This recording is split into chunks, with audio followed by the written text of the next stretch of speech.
برد اور خیانت کی ایک روایت بھی بتا دو کسی صحابی نے 1 روپیہ کسی کا دبا لیا, 1 سکہ کسی کا رکھ لیا؟ نہیں. سختیاں تو ایسی تھی. ایک جنازہ آیا حضور صلی اللہ علیہ وسلم کے پاس, جنازے کے لیے لوگ کھڑے ہو گئے. حضور نے سب سے پہلے جنازہ پڑھانے سے پہلے پوچھا, اس انتقال کیے ہوئے شخص کے اوپر کسی کا قرضہ باقی ہے؟ جماعت میں کھڑے ہوئے جو صفیں لگا چکے تھے ان میں سے ایک شخص نے کہا کہ میرے 2 درہم باقی. 2 درہم, 2 سکے. رسول رحمت صلی اللہ علیہ وسلم پیچھے ہٹ گئے, کہا صلو علی صاحبکم ولا اصلی علیہ, تم چاہو تو اپنے دوست کی جنازہ کی نماز پڑھ لو, میں نہیں پڑھوں گا. اس پر قرضہ رہ گیا ہے. یہ سختیاں تھی, اس پر قرض باقی رہ گیا, میں نماز جنازہ نہیں پڑھوں گا. صحابہ اس بات سے خوف زدہ رہتے تھے, اپنے معاملات اس قدر مضبوط رکھتے تھے کہ کوئی انگلی نہیں اٹھا سکتا تھا, کوئی انگلی نہیں اٹھا سکتا. عزیزان گرامی وقار, پوری دنیا ان سے متعارف ہے اخلاق و کردار. یہ اسٹیبلشمنٹ میں بہت ضروری چیزیں میں عرض کر رہا ہوں. حکومت یوں ہی نہیں قائم ہوئی اسلام کی, ان کے درمیان کیا کیا. حضرت ابوبکر صدیق کا جب دور آیا تھا تو ایک یہودی خاتون نے چٹھی لکھ کر کے بھیجا تھا کہ مجھے مدینے میں رہنا نہیں ہے, مجھے یمن جانا ہے. حضرت ابوبکر صدیق نے 2 جوانوں کو اس کے حوالے کر دیا, ایک اونٹنی ایک سواری دے دی, اس عورت سے کہا کہ جاؤ تم اپنے قبیلے میں جاؤ. یہ 2 جوان, وہ عورت جا کیوں رہی تھی؟ مسلمانوں سے نفرت تھی, یہ سوچ کر کے جا رہی تھی کہ یہ لوگ پتہ نہیں کب عزت لوٹ لیں, کیا کر دیں, نعوذ باللہ. لیکن یہ 2 نوجوانوں نے اس خاتون کو مدینے سے لے کر یمن تک کا سفر ایسا کروایا, وہ یمن پہنچتی اور کہتی ہے پورا سفر انہوں نے چہرہ اٹھا کر نہیں دیکھا میری طرف, اوپر بیٹھی کون ہے. بیچ میں اگر کوئی چوکی آتی, کہیں پر تفتیش چیکنگ پوائنٹ آتا بھی, تو یہ دونوں نوجوان کہتے تھے خلیفہ اسلام کی مہمان جا رہی. یہ باتیں تھیں. یمن پہنچ گئی, وہ یہودی عورت تھی, اپنے قبیلے کو بلاتی, خاندان کو بلاتی, کہتی ہے میں مدینے سے ڈر کر آئی تھی, عزت بچا کر آئی, لیکن اے لوگوں تم سب کے سب گواہ ہو جاؤ, میں سمجھتی ہوں اگر خاتون کی عزت کہیں محفوظ ہے تو مدینے میں محفوظ.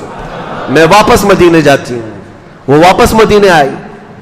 یہ چیزیں پیدا کی تھی رسول کریم صلی اللہ تعالی علیہ وسلم, پھر حکومت قائم ہوئی ہے. آج اگر تم یہ کہتے بھی ہو کہ ہمارے ہاتھ میں کوئی چیز کیوں نہیں آتی, آ بھی جائے تو کیا کر لو گے؟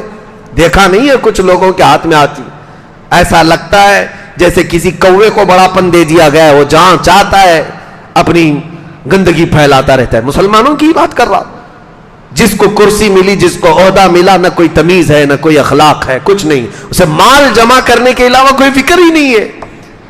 وہ کب دین مصطفیٰ کو سیکھا ہے, کب دین مصطفیٰ کو جانا ہے. عزیزان گرامی وقار, اسٹیبلشمنٹ جو اسلام کے حکومتی اعتبار سے, سیاسی اعتبار سے ہوئی, یوں ہی نہیں, پہلے اخلاق بنائے گئے, اخلاق کی عمارت تعمیر کی گئی ہے, لوگوں میں محبت کا جذبہ بھر دیا گیا ہے, ایمان مضبوط کیا گیا ہے. اس کے بعد یہ حکومت کا تختہ قائم ہوا ہے. نبی رحمت صلی اللہ تعالی علیہ وسلم نے صحابہ کے دلوں میں یہ باتیں گھر فرمائی تھی. ایک گوشت کا ٹکڑا کسی صحابی کے گھر آ گیا رات کو, انہوں نے یہ خیال کر کے پڑوسی کو دے دیا میرا پڑوسی بھوکا ہے, پڑوسی نے اپنے پڑوسی کو دے دیا, اس نے اس کو دیا. روایت مشہور ہے کہ وہ گوشت کا ٹکڑا گھومتے گھومتے پورے مدینے سے اسی پہلے صحابی کے گھر آ گیا. ہر ایک نے اپنے دوسرے کا خیال کیا. یہاں کون ہے ہم میں سے, کون ہے ہم میں سے یہ چیزیں خیال کرتا ہو؟ ہمارے دلوں کے اندر کٹرتا بڑھنے لگ گئی, کٹھور ہو گئے, چھوٹی چھوٹی چیزوں پر کمپرومائز نہیں کر سکتے, کسی دوسرے کو ہم برداشت کرنے کی طاقت نہیں رکھتے. تو یہ اسٹیبلشمنٹ آسان نہیں ہے, آسان نہیں ہے. دنیا نے یہ دیکھا ہے, میں آپ کو چلتے چلتے بتا دے رہا ہوں, افغانستان میں مولوی لوگ یہ چاہتے بھی تھے, ظاہر سی بات ہے ان کی خواہش تھی کہ اسلامی حکومت آئے, تو طالبان کی جماعت کھڑی ہوئی اور 90 میں پرانی حکومتوں کا صفایا کر دیا, رشیا سے لڑ کر کے وہ حکومت حاصل کر لی. لیکن حالات ایسے تھے کہ کس کو کیا بناتے. دنیا چلانا اور حکومت چلانا یہ صرف اور صرف سوچ اور صرف ذہن سے نہیں ہوتا, اس کے لیے رسول کریم صلی اللہ علیہ وسلم کی پوری سیرت پڑھو. صحابہ میں پہلے حضور نے کیا چیزیں پیدا فرمائی. 4 سال نہیں چلا پائے تھے اور دادا آ گیا امریکہ, آ کر کے ان کو تہس نہس کر دیا, ختم کر دیا. اور سب ٹوٹ کر بکھر گئے. اب کی کیا سچویشن ہے اس پر میں ابھی کلام نہیں کرتا. اب کیوں آ گئے, دوبارہ آئے, اور اب کیسے چلا رہے, پڑھ لکھ کر کے آئے 20 سال. لیکن عزیزان گرامی وقار, کسی بھی نظام کو چلانے کے لیے صرف کٹے پر بیٹھ کر جو میٹنگیں جو ہوتی ہیں یہ کافی نہیں ہوتی. انسان بنائے جاتے ہیں, انسان بنائے جاتے ہیں. صرف ایک چھوٹی سی مثال میں بتا دوں, اللہ کروڑوں رحمتیں نازل فرمائے خلیل سلطان عبد الحمید ثانی پر. ترکی کے یہ سلطان عبد الحمید ثانی, ان کو جب مسجد نبوی شریف بنانے کا ارادہ ہوا تھا, ان کے دور کی بات کر رہا ہوں, مسجد نبوی شریف, بلکہ ایک ان سے پہلے ترکیوں کے دور میں انہوں نے مسجد نبوی بنائی تھی. ترکیوں نے کیسے کیا تھا؟ ماسٹر پلاننگ جس کو کہتے ہیں, معاشرہ پہلے تشکیل دینا ہے کسی چیز کو بنانے کے لیے. مسجد نبوی کی تعمیر جدید کی بات کر رہا ہوں, یعنی رینوویشن کرنا تھا.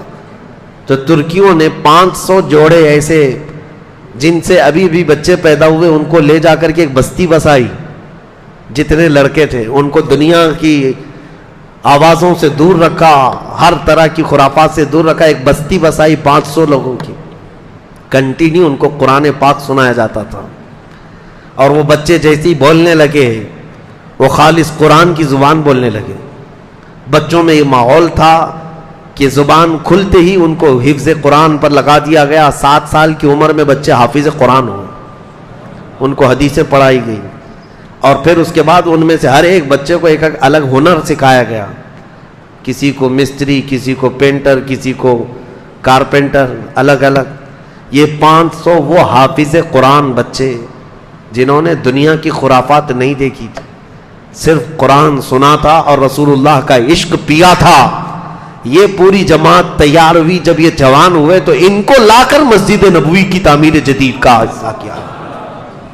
یہ میں اس لیے مثال دے رہا ہوں, کسی چیز کی اسٹیبلشمنٹ کے لیے ماسٹر پلاننگ ہوتی ہے, پہلے انسان بنائے جاتے ہیں, اخلاق تعمیر کیے جاتے ہیں. آج آپ یہ سوچ رہے ہیں کہ ہمارے بچے آوارہ رہے اور کل حکومت اسلام آ جائے, یا آواروں سے کیا اسلام چلے, ان بد مزاج ڈاکوؤں سے کیا اسلام کی حکومت کا اسٹیبلشمنٹ ہو سکتا ہے. آپ اپنے بچوں کے اخلاق پر توجہ دیں, ان کو وہ ماحول دیں کہ یہ خود کھڑے ہو جائیں گے انشاءاللہ العزیز. نبی پاک صلی اللہ تعالی علیہ وسلم کے اس مدینے میں پیدا ہونے والے بچے سے لے کر بوڑھے تک جو آوازیں تھیں وہاں پر کیا تھی. اسی لیے میں آپ کو کہتا ہوں, ایک ایگزامپل دیتا ہوں, دل جب نرم کر دیے جائیں تو آدمی ہر چیز کر سکتا ہے. یہ اسٹیبلشمنٹ کا اگر وقت ہے تو سنو, ہمارا محلہ برسوں سے ہو سکتا ہے نشہ کر رہے ہوں بہت ساری, حالانکہ تمہیں تو پتا ہے پہلے سے حرام ہے, پہلے سے پتا ہے حرام ہے, اس کے باوجود کر رہے ہیں. شراب بھی ہے, پتے بھی ہے, جوا بھی ہے, اور ڈرگس بھی ہے. لیکن اچانک ہم کہیں کہ چھوڑ دو یہ سب چیزیں بری ہیں, ہو سکتا ہے کچھ لوگ مان لیں. کیا ایسا پاسبل لگتا ہے آپ کو؟ میں ناممکن تو نہیں کہوں گا, ایک لخت ایک ہی آن میں سارے لوگ چھوڑ دیں, نہیں لگتا ایسے. برسوں سے کر رہے ہیں, پھر بھی کتنے برس سے کر رہا ہوگا. کوئی جوان اگر ابھی آج 20 سال کا ہوگا تو زیادہ سے زیادہ اگر وہ بہت بچپن میں بھی شروع کیا ہوگا تو 10 سال سے کر رہا ہوگا. لیکن مدینے کی بات میں بتاؤں, شراب حرام نہیں تھی, حلال سمجھ کر کے پی رہے تھے, اور بچپن سے کیا 50 سالوں سے شراب پینے والے لوگ موجود تھے. حضرت انس کہتے ہیں میری عمر 10 سال کی تھی, 12 سال کی تھی, میں شراب سپلائی کیا کرتا تھا. کہبہ خانے تھے جو جگہ جگہ جیسے چائے کی دکانیں ہوتی ہیں شراب کی, میں پیالوں میں بھر کر شراب دیتا تھا, لوگوں کو سپلائی کرتا تھا. اچانک ایک شام لوگ بیٹھے شراب پی رہے ہیں, پیالے سجے ہوئے ہیں, آواز آئی مدینے کی گلیوں میں, یا ایھا المسلمون, قال رسول اللہ صلی اللہ علیہ وسلم حرمت الخمر, اے مسلمانوں اللہ کے رسول نے اعلان فرمایا شراب حرام ہو گئی. حضرت انس کہتے میرے ہاتھ سے پیالہ گر گیا. جتنے لوگ بیٹھے ہوئے تھے, صرف میری کیفیت نہیں, کوئی منہ سے لگایا تھا تو وہیں سے اس نے پٹک دیا. سب اپنے گھر گئے, جو مٹکے رکھے تھے ان کو ٹھوکریں مار مار کر کے توڑ دی. حضرت انس کہتے ہیں ایک دن ہم نے دیکھا تھا مدینے کے سارے گٹر اور نالے شراب سے بہ رہے تھے, ایک ہی دن. کسی بھی صحابی نے یہ نہیں کہا اعلان کرنے والا کوئی منادی ہے، آ کر اعلان کر رہا ہے، ہم جا کر پوچھ تو لیں رسول اللہ سے حقیقت میں حلال ہے حرام ہے، ہم ڈیبیٹ کریں گے؟ نہیں، حضور کی طرف سے اعلان آ گیا، پہلے اس چیز کو دور کرو، پھینک دو۔ بچنے کا یہ جذبہ جب ان کے دلوں کے اندر تھا، ارے میرے عزیزو ایک بار تو حالت یہ تھی صحابہ کا فرمان برداری کا جو جذبہ تھا، حضور ایک طرف جا رہے تھے، نبی پاک صلی اللہ تعالی علیہ وسلم نے فرمایا مجھے لہسن پسند نہیں ہے، اچھا نہیں لگتا، تو صحابہ نے کہا حضور کو لہسن پسند نہیں، لہسن پسند، بات چلتی گئی مدینے میں، یہاں تک کہ لوگوں میں یہ مشہور ہو گیا لہسن حرام ہو گیا، سب آئے حضور صلی اللہ تعالی علیہ وسلم کے بعد سب کہنے لگے لہسن حرام ہو گیا، لہسن حرام، کہا نہیں، حضور پاک صلی اللہ علیہ وسلم نے فرمایا کہ نہیں، اس کی بو بہت زیادہ ہوتی ہے، اس کی مہک زیادہ ہوتی ہے، اور ہم جب قرآن کی تلاوت کرتے ہیں مسجدوں میں آتے ہیں تو ہمارے منہ اتنے نہ مہکیں، کیونکہ اللہ کے فرشتے اپنا منہ ہمارے منہ سے لگا دیتے ہیں، میں یہ تیز بو والی چیز کو پسند نہیں کرتا۔ صحابہ کو بعد میں یہ کلیئرنس دینا پڑا، دوسرے صحابہ نے کلیئر کیا حضور سے سن کر کے کہ حرام نہیں ہے۔ میں یہ کہنا چاہ رہا ہوں حضور صلی اللہ تعالی علیہ وسلم کی ایک ادا بھی دیکھتے، کسی چیز کو چھوڑ دیا، صحابہ تو اس کو پوری طور پر نکال دیتے تھے، ختم کر دیتے۔ عزیزان گرامی اوقات، تب جا کر کے اسلام کا اسٹیبلشمنٹ ہوا ہے مضبوط طاقت کے ساتھ، وہ صرف مسجد نبوی سے چلنے والی حکومت تھی۔ اب حالات یہ تھے کہ جیسے ہی نبی پاک صلی اللہ علیہ وسلم مدینے میں آئے، تیسرا کام، پہلا کام مسجد نبوی کا، دوسرا کام عقد مواخات بھائی چارگی کا، تیسرا کام یہودیوں سے اور مدینے کے رہنے والوں سے ایگریمنٹ کیا۔ تقریباً 52 اس کے اندر وہ تھے ٹرمز تھے، جیسے آپ حضور صلی اللہ علیہ وسلم اور ان کے درمیان 52 بنود تھے جن پر دستخط ہوئی، وہ سارے چیزیں آج بھی میثاق مدینہ اس کو کہتے ہیں، حضرت ابوبکر صدیق کے بنائے ہوئے تھے۔ آپ کو پتا ہے یو این اے کے ایک رپورٹ میں اگر آپ کو بتاؤں، یو این اے نے کئی لوگوں کے درمیان ایگریمنٹ بنوائے صلح کے اور زندگی گزارنے کے، فلسطین اور اسرائیل کے بیچ، ساؤتھ سوڈان اور نارتھ سوڈان کے بیچ، اور دنیا کی کئی کنٹریز کے درمیان، یہ جو بنائے یو این اے کی طرف سے، ان میں سے سب سے چھوٹی جو ایگریمنٹ ہے اس کے پیجز 4,500 صفحات کے، 4,500 صفحات میں کیا لکھ مارا ہے پتہ نہیں۔ صدیق اکبر رضی اللہ تعالیٰ عنہ نے ایسا میثاق بنایا تھا جو 14 صدیوں تک آج تک یاد کیا جا رہا ہے، جو صرف 1.5 صفحے کے اندر موجود تھا، ایک صفحہ اور دوسرا آدھا صفحہ، اس کے درمیان 52 ایسے ٹرمز تھے، کنڈیشنز تھے جو دونوں کے درمیان تھے۔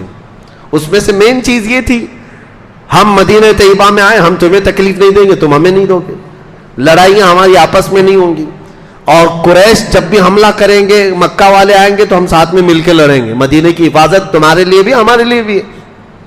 تم جس جماعت کے ساتھ اچھائی کرو گے ہم بھی اس کے ساتھ اچھا کریں گے، ہم جس کے ساتھ معاہدہ کر لیں گے تم کو بھی کرنا پڑے گا، اس طرح کی ساری چیزیں تھی۔ لیکن یہ یہودی غدار یہ سارے ٹرمز توڑ دیے تھے، جس کی وجہ سے ان کے ساتھ جنگیں ہوئی، بنو نذیر، بنو قریظہ، یہ جو 2 قبیلے تھے ان کو مار کر بھگایا گیا، مدینے سے نکالا گیا، پھر خیبر میں گئے، خیبر کی جنگ کے بعد وہاں سے بھی نکال کر کے ان کو بھیجا گیا۔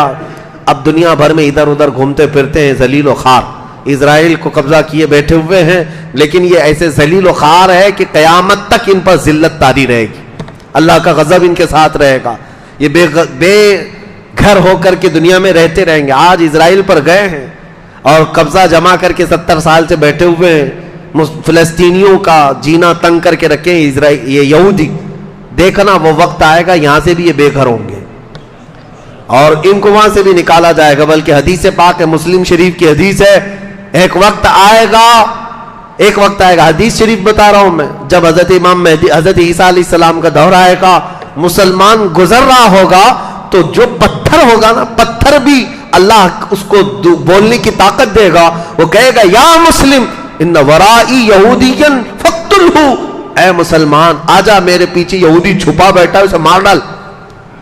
پتھر بولیں گے۔ حضور صلی اللہ علیہ وسلم نے فرمایا میرے عزیز وہ دور کب آئے گا ظاہر سی بات ہے ہماری ان باتوں کو ابھی اسرائیلی بڑے سیریس لیتے ہیں، پھر ہمیں ویزا نہیں دیتے ہیں بیت المقدس جانے کے لیے۔ پچھلی مرتبہ ایسا ہوا کہ تقریباً 6 گھنٹے ایئرپورٹ پہ بٹھایا اور مجھے وہاں سے ریجیکٹ کیا کہ جا نہیں سکتے، تقریریں گڑتی ہیں، چبھتی ہیں، جیسی بھی ہوتی ہوں گی، یہ امانت ہے، ہم سپرد کر کے جائیں گے انشاءاللہ۔ اور میرے آقا کا فرمان ہے سب سے افضل جہاد ظالموں کے سامنے حق بات اعلاناً کرنا، اور ہم وہ کرتے رہیں گے انشاءاللہ۔ میں یہ عرض کر رہا ہوں حضور اکرم صلی اللہ تعالیٰ علیہ وسلم نے جب حکومت قائم فرمائی، تیسرا میثاق مدینہ ہو گیا، ایگریمنٹ ہو گیا۔